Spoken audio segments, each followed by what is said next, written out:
Malolele, go fia malia go ni ke be here today ke o faya to lea. Mahalope, you don't understand. I may go fa o go lea atu go help me tong. Go pehe, where are you guys from? Okay, so how much of that did you understand? Okay. So in a classroom, in an EAL classroom, you have different range of proficiency levels for students who come internationally to learn English. And so I was sharing with you my own language and threw in some English words, and just to see how it was. How did you feel when you heard me talk? Did you understand? How many of you were thinking, oh, wrong class, I don't belong here? Okay, so a lot of times we are, I mean, this is a great university because we meet students from all over the world who speak so many different languages. And sometimes when we teach, we may forget. We may forget that English is not their first language and is maybe their second or their third or their fourth. So I had an opportunity to teach in, for the English department, English composition, and I had students from all over, native speakers, Americans, not only Americans, but native speakers from other countries as well of English, and then people from Asia, Tonga, Samoa, and it was a very wonderful experience because it taught me that I had to slow down. Sometimes I get anxious and I speak really fast, so I hope you can keep, not get too confused by where I'm going. But one of the things that I learned was I have to create a bridge that I can help students, international students, cross over and have a learning just as well or just as much as the native speakers of English are having in class. And so some of the strategies that you heard from Ellen are strategies that we use in the ELT department or EIL department. And these strategies are very helpful in helping students to take in what teachers are trying to convey. And I think if we were, I sometimes wonder if we lived in the future, if we got to a point where we could download information directly into our brains. I'm a sci-fi person here. But we can't do that. We can't go into class and say, okay, everyone, upload, okay? And then you upload everything and you're like, okay, you're done. You know everything that I want to teach you today. We can't do that. We have to use words and convey the information and then hope that those who are listening will be able to take in the information, understand it, and then use it. And so some of the strategies that I will be talking about are strategies that have to do with listening and improving listening. Or not necessarily improving the listening, but improving the way that we perhaps lecture in class in a way that will allow students to take in the information and understand.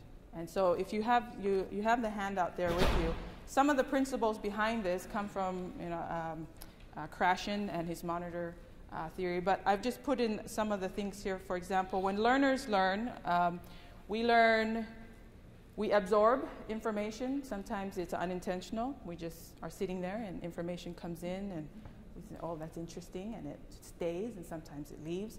And so we have also learning, where we try to focus or try to draw attention.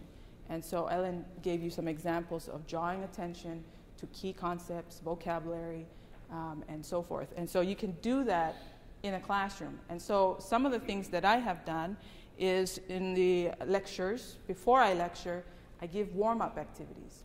And this can be very short, as simple as writing a key concept or key vocabulary on the board. And I like to use the board because it helps to also remind students what I'm talking about. And if you write it on the board, then you turn to the class and you ask them a question. Okay, what does this word mean to you? And then going along with what was said earlier, sometimes the word has multiple meanings, but you have one specific that you want to talk about. And so if you look at the handout that has the before the lecture, Perry's going to go around and hand that one out. So before the lecture, I give my students questions, And these questions can be 1, 2, 3, and you know, when the lecture that I heard yesterday was very helpful because it kind of re-emphasized the importance of having that big question of what you want your students to discover that day. What do you want them to download, to have in their mind about your lecture? And so with international students, sometimes their understanding of vocabulary is very limited and is not yet a part, or your discipline may not yet be a part of their vocabulary. And so one of the important things that I found in teaching English composition was I had to bring out certain words and put them up, especially words that had to do with, you know, like metaphor, simile, personification, these different terms that they perhaps were not familiar with. And so this activity that that you have in front of you is just one of the ways. Creating questions, and then before actually going into a lecture, having the students discuss it first. And so this will help build understanding because now they are adding to their knowledge. And not only their own knowledge, but they're going to be discussing with a group. So you can decide whether you want to do it as pairs or as threes. I found that if the bigger the group, then international students will take a back seat. And if it's a mixed integrated class with native speakers of English, a lot of times some international students will not talk in a group. So you can assign groups. And so one of the things you can do is before you come to class, you write names on the board and then you say, okay, these members meet up and discuss. And so that way you are in control of the group. And then you can have maybe personality type where you actually go around and you assign a leader. And you say, okay, you're going to be the leader. You have to make sure the conversation keeps going. And so that way you can assign to anyone in the group. But sometimes I go around and I mix it. And so I will have one day it will be this this person, and another day it will be someone else, and so forth. But in this way, you're kind of controlling the environment so that you have a mix of different either personalities or different backgrounds or different cultures or even different gender. I always tell my class, okay, I don't want all girls in one table. I want to have a discussion where we have the male's point of view as well as the female point of view, or women. And so this is, it can be done beforehand, and then when you come to class, it's very quick, okay? Names on the board, everyone please meet in your groups. So one of the things that this allows then is discussion. And because you're going to be giving a lecture later, this discussion builds on their vocabulary. So they will discuss with partners or in groups, and then they will be able to listen and gain information before the actual presentation. And so in this way, their mind is kind of warmed up. So it's called a warm-up activity. So they're kind of warmed up now to the idea that they're going to be talking about whatever concept. So I've just given you an example. So this one is culture, and usually in my class, I will put up on the board culture. Okay, what is culture? Everyone gives me their definition. Okay, so for example, if I were to ask you what culture is, let's hear some of your examples. What would you say culture is to you? How would you define it? Anyone? The way that your family lives. Okay, family life. Very good. I'll write it on the board. Any others? And then there's the most common ones: language, okay, the country you're from, nationality. So if you look at the first question, I mentioned in that first one to go beyond the ethnic, racial. I want them to think beyond that. And so I always get the question, what do you mean? What do you mean? This is what they have in their mindset of what culture is. So then I go over the subcultures, okay? Male, female, gender, age group, college student, okay, university life, sports, and so religion. So there are so many different subcultures that I want them to start thinking about. And so what I'm leading them to is, if you look through each of these questions, is I'm leading them to the idea of to define. Now, define what you think culture is. And so then it will bring me into the lecture, and then I will discuss what it is that I want them, to discuss with culture. So this is a warm-up activity, that one example of a warm-up activity. Okay, if you move to the first handout that you were given, it goes to the during the lecture. So during the lecture, and I'm only touching on just a few things, and then you can go ahead and read more of the information on that handout. But with during the lecture, there is sometimes a tendency to take up maybe 100% of the class time talking as teachers, or maybe 90% of the class time talking. And I don't know, as a student, I remember I would sometimes doze off, fall asleep, start doodling, scribbling, writing poetry, just kind of random things, and I would lose track, daydream. And so that is a tendency, I think, in any kind of situation. So I hope none of you are doodling right now or dozing off. Or but one of the things that a teacher could do to check comprehension, to check if students are gaining the knowledge that you want to convey to them, is to do interactive learning. And so interactive learning is where a teacher will initiate a conversation or initiate a discussion through a question. And so the question, if you look on the second page of the stacks of right after before the lecture, if you look on the second page, shows you Bloom's taxonomy. And we heard a bit, the first time I heard about Bloom's taxonomy, I was in school, and I thought, oh, this is so wonderful. I've always had a problem with creating questions that didn't just touch on the surface. And so if you look at this, handout, you'll see that we have kind of a step type of, it's going up towards the evaluation and what has now been updated to creating. So there is, in parentheses, are the updated terms, and then the one below that is Bloom taxonomies, or Benjamin Bloom's terms. And so the first three on the lower end are considered more a display or surface type question. So these are questions that you can use to check understanding. For example, going back to, define this word, or define this phrase, or define this term. If you've already talked about it, then you can randomly ask to just check on understanding. And if you look at the upper three are the ones that we're trying to move towards for deep learning, as this symposium is about. You want to move into these types of questions where the learners are actually comparing, analyzing, or even creating. And so if you look at some of these, for my own, in teaching English composition, I liked to, if you look back at that before the lecture, those questions are asking students to think about their own personal opinion of certain subjects. And so they actually apply the concept to themselves. So I'm not asking, and at the end I say define culture, but before they get to that define culture, they actually have to think about what they are, or who they are, their identity, what religion, what age group, gender, and all these different things. And so as they're thinking of these and the stereotypes how people have stereotyped or pigeonholed or marginalized, or so they're thinking of these things, and I'm hoping that application will help them understand the lecture better. And then when the lecture is happening, asking those higher end questions will help the interaction or the learning actually take place.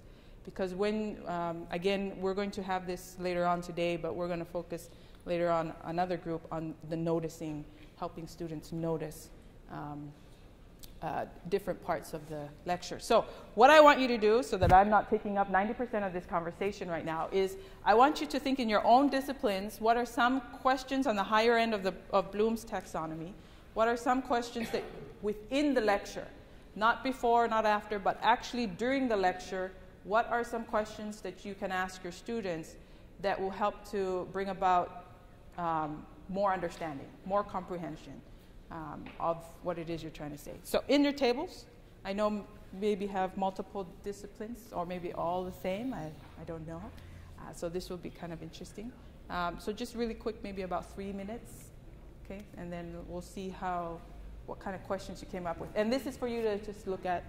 You probably don't need it, but just a quick review, Bloom's taxonomy.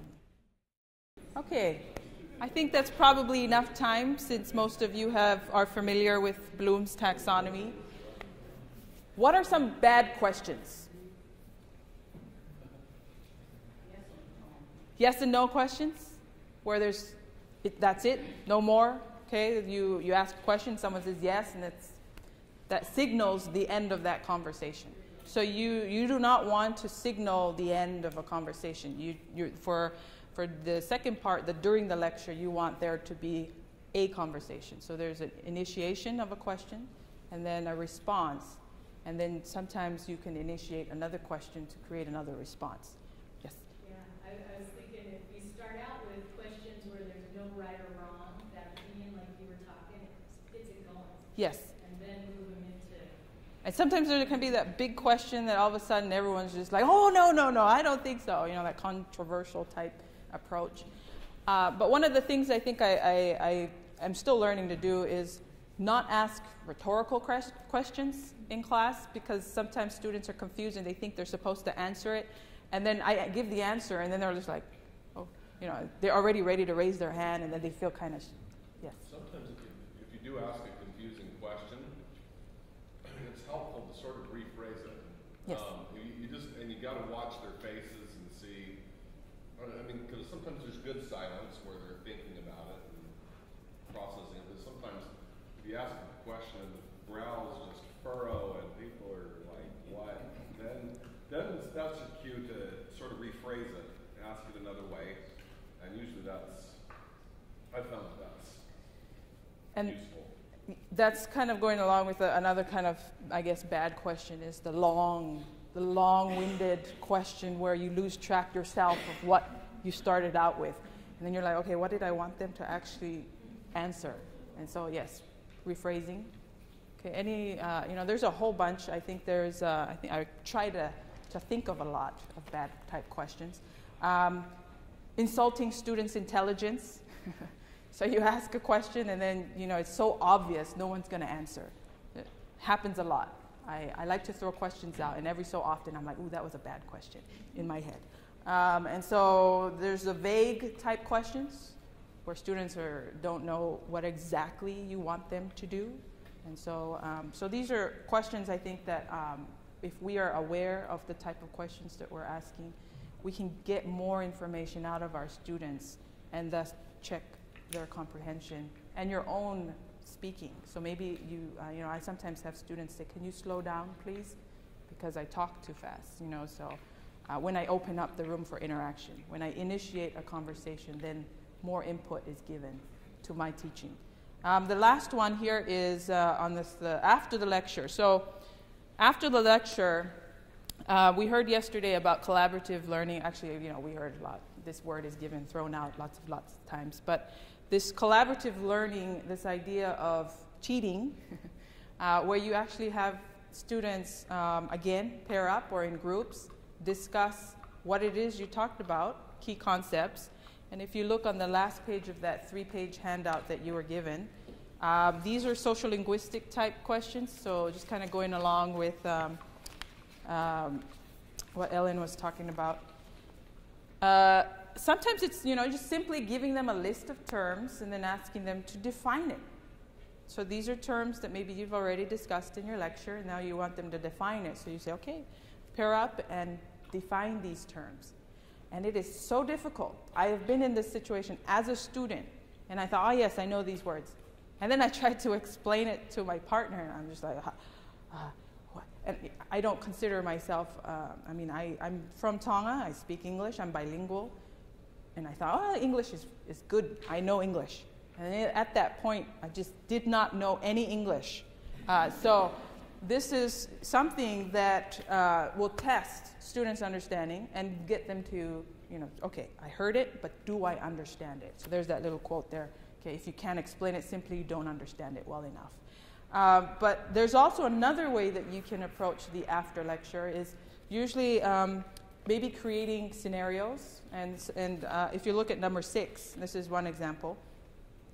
So they have been given this word, language, or phrase, language vitality, and then they're asked to present, define, discuss 2 status factors, and then 2 demographic factors, 2 institutional factors, and then it says with 1 language. So in this type of question, they actually have to understand the concept and then be able to give the explanation, and then also apply it to their own experience, whether it's your own language or a language that you know. And so in that after part or after lecture, it can be 5 minutes, 10 minutes. You can just give them 1 question to discuss on the point that you want. So these are just a number of questions that you can kind of take a look at. But what is the purpose of this after the lecture?